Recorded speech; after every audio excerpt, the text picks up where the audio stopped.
Hello बच्चों, हम जो आज की क्लास में एटॉमिक रेडियस के बारे में बात कर लेते हैं और उसमें जो है उसके types covalent radii, metallic radii and one डर वाल रेडियाई, तो उसके बारे में आज की क्लास में हम कंटिन्यू करेंगे। जिन बच्चों ने अभी तक चैनल को सब्सक्राइब नहीं किया वो चैनल को सब्सक्राइब कर लीजिए, साथ में बेल आइकन को प्रेस कर लीजिए और वीडियो को देखने के बाद लाइक करना ना भूलें। तो चलो हम स्टार्ट कर लेते हैं क्या एटॉमिक रेडियाइस। तो जो एटॉमिक रेडियस है वो मैंने आपको प्रीवियस क्लास में बेसिक तो इसका बताया था कि एटॉमिक रेडियाई जो है होती क्या है। आज हमें इसके 3 पार्ट्स स्टडी करने हैं। First one is the covalent atomic radii, second one is metallic radii and third one is the one डर वाल रेडियाई। ये आपका जो है एटॉमिक रेडियाई के ही पार्ट हैं, ठीक है। फर्स्ट हम बात करते हैं कोवेलेंट रेडियाई। तो कोवेलेंट रेडियाई बेसिकली हम क्या बोलते हैं, that is the sharing of atoms. Covalent से हम क्या समझते हैं बच्चों, कोवेलेंट मीन्स द शेयरिंग, ठीक है। तो यहाँ पे हम क्या कर लेते हैं, 2 एटम को शेयर कर लेते हैं। फॉर एग्जांपल हम यहाँ पे हाइड्रोजन ले लेते हैं, ठीक है। तो इनकी जो रेडियस होगी वो ये रहेगी, कोवेलेंट रेडियाई बोलेंगे हम इसको। क्यों? क्योंकि इनके बीच में जो बॉन्डिंग है that is the covalent bonding. और कोवेलेंट बॉन्डिंग में जो है हम बच्चों दोनों का जो है इंटर न्यूक्लियर डिस्टेंस यहाँ से मेज़र करेंगे और वही हमारी क्या रहेगी, यहाँ पे कोवेलेंट रेडियाई रहेगी। इसका एक फॉर्मूला होगा, हम वो अप्लाई करके इसको यहाँ पे सोल्व कर लेते हैं कि इसका जो डिस्टेंस है उसको हम जिसकी जो पर एटम की रेडियाई रहेगी वो कैसे कैलकुलेट करते हैं। पहले आप इसको हाइड्रोजन ना लेकर कोई भी ए एटम ले लीजिए, ठीक है। तो हमारी जो रेडियाई ऑफ ए एटम होगी वो कैसे होगी, Da माइनस ए, यानी कि इंटरन्यूक्लियर डिस्टेंस उनका कितना होगा, डिवाइड बाय 2। अब हमें इसी फॉर्मूला को अप्लाई करती हूँ किस पे, हाइड्रोजन पे। ये आपका हाइड्रोजन है, ये भी आपका हाइड्रोजन है। इन दोनों की इंटरन्यूक्लियर जो डिस्टेंस होती है वो एक्सपेरिमेंटली 74 होती है, ठीक है। दोनों के बीच की जो इंटरन्यूक्लियर डिस्टेंस होगी यहाँ से यहाँ तक की, दोनों के न्यूक्लियस के बीच की जो डिस्टेंस रहेगी वो कितनी होती है, 74, जो कि हम इस वैल्यू की जगह यहाँ पे पुट करेंगे। 74/2 इज इक्वल टू 37, यानी कि हाइड्रोजन का जो एटॉमिक रेडियाई रहेगी, हाइड्रोजन एक एटम है, उसकी जो एटॉमिक रेडियाई रहेगी that will be equal to 37, ये आंसर रहेगा, ठीक है। अगर हम इसी के कंपेयर में एक और एग्जांपल देख लेते हैं क्या, वो एग्जांपल है हमारे पास क्लोरीन का, ठीक है। तो क्लोरीन में भी क्या होता है, शेयरिंग ऑफ इलेक्ट्रॉन होता है। ये क्लोरीन है, ये भी क्लोरीन है। इनकी जो इंटरन्यूक्लियर डिस्टेंस होती है दैट इज़ 198 पिकोमीटर। कितना होता है, 198 पिकोमीटर, ठीक है। इसको हम कैसे सॉल्व करेंगे, इसको भी हम सेम वे से सॉल्व कर देंगे। एक क्लोरीन, रेडियाई ऑफ क्लोरीन निकालेंगे तो क्या करेंगे, 198/2 कितना आ जाएगा, 99 पिकोमीटर, ये आंसर रहेगा, ठीक है। तो देखो इस टाइप से हम जो है अगर हमारे पास एक्सपेरिमेंटली ये पता है कि हमारे पास जो है क्या वैल्यूज़ रहेंगी, इनका इंटरन्यूक्लियर डिस्टेंस क्या रहेगा। इंटरन्यूक्लियर डिस्टेंस में यहाँ पे बोल रहे हैं, इंटरन्यूक्लियर डिस्टेंस यानी कि दोनों ही न्यूक्लियस के बीच का डिस्टेंस जो होगा वो हमें पता है, 2 से डिवाइड करेंगे, पर एटम हम जो है उनकी रेडियस कैलकुलेट करेंगे। तो ये हमारी क्या हुई, एटॉमिक रेडियाई हुई। ऐसे हम कैलकुलेट कर सकते हैं। ये एटॉमिक रेडियाई जो हम बात कर रहे हैं मॉलिक्यूल के बारे में बात कर, जैसे यहाँ पे हमने बात की H2 की, इधर हमने बात की Cl2 की, ठीक है। तो ये हमारा जो सेम एलिमेंट है उनका एटॉमिक न्यूक्लियर हमने यहाँ पे देखा है। अगर हम ये इसी फॉर्मूला से डिफरेंट हेटेरो एटम्स का निकालें, जैसे कि फॉर एग्जांपल HF है, दोनों कोवेलेंट बॉन्डिंग शो करते हैं, इनका जो एटॉमिक रेडियाई वो हम कैसे कैलकुलेट करेंगे। सेम वे में हाइड्रोजन जो होता है उसका हमने अभी कैलकुलेट किया, कितना होता है एक एटम का, 37 जो एटॉमिक रेडियाई होती है। उधर जो फ्लोरीन होता है उसका एक्सपेरिमेंटली 72 होता है, ठीक है, 72 होता है। तो कितना हुआ दोनों का, 109 पिकोमीटर, यानी कि इंटरन्यूक्लियर डिस्टेंस तो 109 पिकोमीटर आ गया।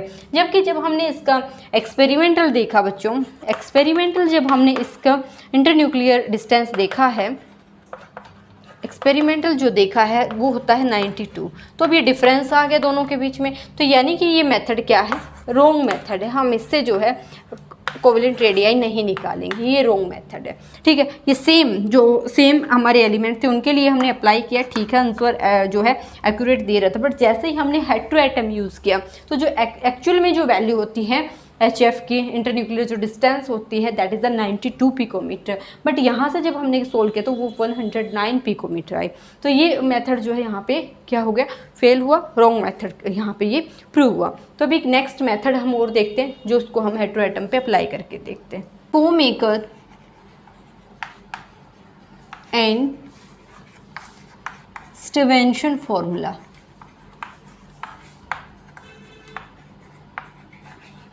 देखिए अभी हमने जो लास्ट एग्जांपल में हमने सोल्व की थी इंटरन्यूक्लियर डिस्टेंस सेम एटम्स की, तो हमारा वो अप्लाई हो गया था, वो फॉर्मूला आंसर ठीक दे रहा था। बट जब हेटेरोएटम आए, जैसे DAB आया, इंटरन्यूक्लियर डिस्टेंस हमने DAB की देखी, तो वहाँ पे क्या हो गया, वो फॉर्मूला रॉन्ग हुआ। ठीक है, तो इसके लिए हम अब जब नेक्स्ट मेथड अप्लाई कर रहे हैं कि जिसका क्या नाम है, Schomaker and Stevenson formula. Schomaker Stevenson formula क्या होता है बच्चों, आपको वही इंटरन्यूक्लियर डिस्टेंस निकालना है, किसका, हेटेरोएटम्स का। तो उसके लिए आपको अप्लाई करना होगा radius of atom a plus radius of atom b minus 9 into of b minus electronegativity of a, ये रहेगा हमारे पास। ठीक है, कि इलेक्ट्रोनेगेटिविटी बी की जो वैल्यू है वो हमें पुट करनी होगी, इलेक्ट्रोनेगेटिविटी ए की वैल्यू पुट हमें करनी होगी। अब माइंड में बच्चों ये आ रहा होगा कि हमें इलेक्ट्रोनेगेटिविटी का कैसे पता लगेगा, हमें रेडियस ए बी ये कैसे पता लगेगा। तो बच्चे ये जो है ना एक्सपेरिमेंटल डाटा होता है, ये आपको गिवन होता है, आपको फॉर्मूला ध्यान रखना है कि हम हेटेरोएटम्स की जो है रेडियई कैसे सोल्व करेंगे। ठीक है, तो इसका जो है हेटेरोएटम्स के लिए आपको ये यूज़ करना होगा RA पर एटम रेडियस। हमने अभी देखी, जैसे हम यहाँ पे DHF की ही कैलकुलेट करते हैं। हमने हाइड्रोजन का देखा था, there was the 37 picometre. Fluorine जो होता है उसका होता है 72 पिकोमीटर पर एटम, ये एटॉमिक रेडियई होती है इनकी। तो हम यहाँ पे इनकी रेडियस पुट कर सकते हैं, there is the 37 plus there is 72 minus 9 into जो हमारी इलेक्ट्रोनेगेटिविटी ऑफ फ्लोरीन होती है वो 4 होती है, माइनस में 2.1। क्लियर, जब आप इस कंप्लीट को सॉल्व करेंगे तो इसकी वैल्यू आएगी नियर अबाउट 91.1 समथिंग पिकोमीटर। अब देखिए, अब जो है आपका जो एक्यूरेट जो आंसर था HF की इंटरन्यूक्लियर जो डिस्टेंस थी वो कितनी थी, अभी मैंने बताया था 92 पिकोमीटर है एक्सपेरिमेंटली। तो ये आपका किसके इक्वल है, नियरली इक्वल टू 92 पिकोमीटर ही तो है। तो आप जब डिफरेंट हेटेरोएटम्स जो हैं उनके लिए आप ये फॉर्मूला अप्लाई करेंगे। ठीक है, एक और फॉर्मूला हम यहाँ पे यूज़ करेंगे, another formula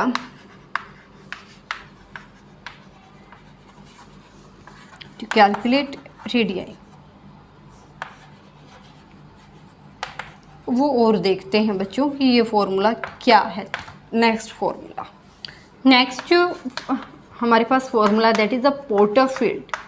ठीक है, पोर्टरफील्ड जो फॉर्मूला है ये हमें क्या देता है, सेम वही है, थोड़ा सा चेंज आएगा। आपको हेटेरोएटम का कैलकुलेट करना, माइनस DAB HF का ही हम यहाँ पे देखेंगे, RA plus RB minus 7 into JB minus JA का होल स्केयर। सिर्फ यहाँ पे 7 और यहाँ पे इसका स्केयर हुआ है। ये नेक्स्ट फॉर्मूला है हमारे लिए, ऐसे ही हम अप्लाई करेंगे। यहाँ पे 37 प्लस 72 यूज़ करेंगे आप, माइनस 7, यहाँ पे आपका 4 माइनस 2.1 का स्केयर। जब आप इसको सोल्व करेंगे तो आपको 87 जो है समथिंग के अराउंड आंसर आएगा, 80 की लाइन में ही आएगा आंसर, जो कि आपका नियर अबाउट उसके पहुंच जाता है किसके, 92 के। बट एक्चुअली में जो अच्छा फॉर्मूला है वो आपका यहीं अप्लाई कर सकते हैं आप, जिससे आपका नियरली इक्वल ही आंसर आएगा। ठीक है, ये 91.9 के नियर अबाउट आएगा, तभी तो 92 में कन्वर्ट होगा।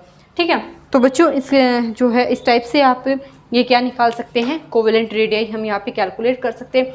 जो होमोन्यूक्लियर एटम्स थे उनके लिए तो हम जो मैंने अभी फर्स्ट फॉर्मूला बताया था वो आप अप्लाई करेंगे। ठीक है, दोनों का इंटरन्यूक्लियर डिस्टेंस का डिवाइड बाय 2 करेंगे, उससे हम निकाल सकते हैं। अगर आपका हेटेरोएटम है तो आप इस टाइप से कोई भी फॉर्मूला आप अप्लाई कर सकते हैं। बट जो फर्स्ट फॉर्मूला मैंने आपको बताया था वो क्या था, रॉन्ग था, वो यहाँ पे अप्लाई नहीं कर पाए हम। ठीक है, now metallic radii. Metallic radii, half of the internuclear distance between two metals, internuclear distance between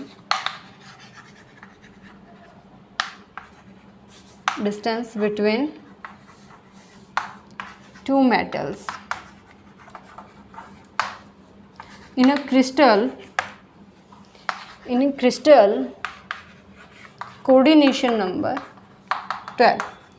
जब क्रिस्टल की फॉर्म में गया है उसका कोऑर्डिनेशन नंबर 12 यानी कि एफसीसी ज्योमेट्री जिसकी होगी उसके लिए हम इसको अप्लाई करेंगे। सॉलिड स्टेट में आपको पता लगेगा ये कि कोऑर्डिनेशन जो नंबर है ये 12 या हमारा जो है 6 ये सब कैसे क्या निकलेगा, 8 निकलेगा, वो कैसे निकलेंगे। तो बेसिकली यहाँ पे आपको क्या करना है, half of the internuclear distance करना है टू मेटल्स का। तो ऐसे ही सेम कोवेलेंट की तरह टू मेटल्स का हाफ करके यहाँ पे आपको आंसर रिपोर्ट कर देना है, ठीक है। इसके बाद now third one is the wonder Waals radii.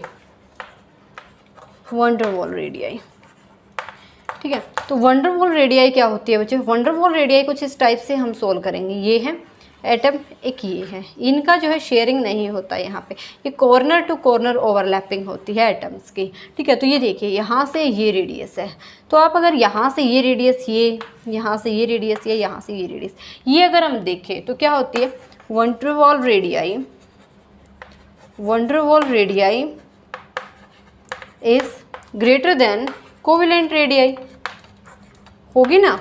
आप देख सकते हैं यहाँ पे ही जो वंडर वॉल रेडियाई होगी वो क्या रहेगी, ज़्यादा रहेगी as compare to covalent radii. Clear है? वंडर वॉल जो रेडियाई होगी, van der Waals radii is also greater than metallic radii. ये मेटेलिक रेडियाई से भी ज़्यादा रहेगी। क्लियर है? आप देख सकते हैं यहाँ से ये क्या रहेगा, ये आपका आर ए है, ये आपकी क्या है आर बी है, शेयरिंग में है ही नहीं, वहीं आपका R A plus R B निकालेंगे, ठीक है। फिर आपका D A minus D A by 2 करेंगे, बट जो यहाँ पे वैल्यू आएगी वो ज़्यादा आएगी एज कम्पेयर टू कोवेलेंट, ठीक है। तो इस टाइप से आप 3 रेडियाई यहाँ पे डिस्कस कर सकते हैं। कोवेलेंट रेडियाई के मैंने आपको फॉर्मूले बताए हैं, मेटेलिक रेडियाई का कुछ नहीं, एज ए कोवेलेंट ही हम कैलकुलेट करेंगे। वंडर वॉल में सिर्फ आपको ये देखना है कि जो वंडर वॉल रेडियाई वो क्या होती है, ग्रेटर दैन कोवेलेंट रेडियाई और ग्रेटर देन मेटेलिक रेडियाई होती है, ठीक है। तो बच्चों वीडियो को लाइक कर दीजिए, चैनल को सब्सक्राइब करना ना भूलें और साथ में जो बेल आइकन है उसको प्रेस कर लें। तो मिलते हैं नेक्स्ट क्लास में विद इलेक्ट्रॉन एफिनिटी। ओके, तो आज के लिए इतना ही। Thank you so much.